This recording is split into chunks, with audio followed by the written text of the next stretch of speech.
Player of the game here on the OH Report. Jonathan Langdon with you alongside Jay Jackson. Star today, flew past Clyde today in this sectional title. Able to get the win under your belt. Of course, you've got a 7-day gap between your district semifinal. But let's talk about today and what you thought went well here against Clyde. What did you think you did right? Lots of things. I mean, we just played a complete game and we had no errors on defense. Our bats were hot. We got hits in the right time, situational hits.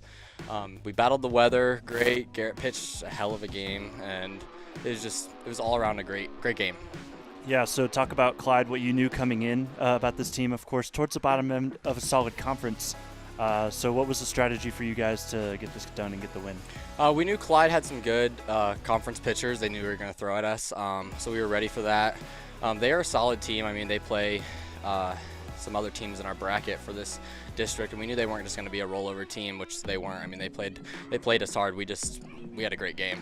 I'm going to shift things over from baseball just to talk about life, because I know graduation's coming up on Sunday. So just kind of reflect on that. Of course, season's still going, but graduation coming up. Yeah, graduating on Sunday. I mean, we're all excited for that, but our focus is definitely, on the season. Us seniors, we've been playing together since we were 9 years old, so we want to go out the correct way.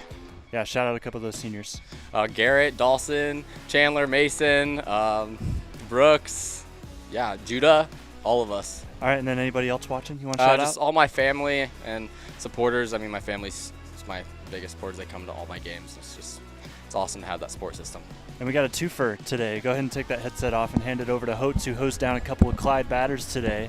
Got 5 Ks for you on the mound. What was your sort of approach coming in, knowing what you were going to see out of Clyde?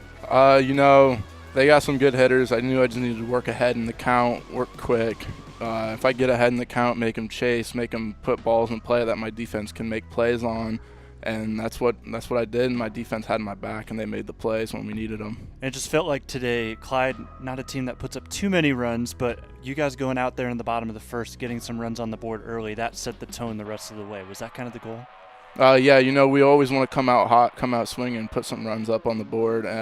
It really helps me a lot when I'm pitching. It takes a little weight off my back. Go out there, have a couple insurance run to work with, but it's really just amazing. We go out there, put a couple runs up, and then we keep putting more up later into the game. Yeah, and then playing with house money, definitely, for sure. So moving forward, what are you going to see out of the next 2 opponents? I know it's either Bellevue or Vermilion. 2 teams that you may not be too familiar with, but what's the approach going to be going into practice and getting ready for that game? Same approach as for them as Clyde. We're going to go into practice business as usual. We're going to go into the games playing our best baseball, and it's just going to be we're going to have a great game, and we're going to come out on top. All right, Garrett, look in that camera, give your shout outs. Want to shout out God first, my family and friends, and my teammates and my coaches, and especially my defense for having my back out there. Shout out Mason Sansom for making a great diving play for me. Excited to have 2 senior Colts up here to celebrate the sectional title win. They'll be right back to work in district 7 days from now. Congratulations, guys. Thank you.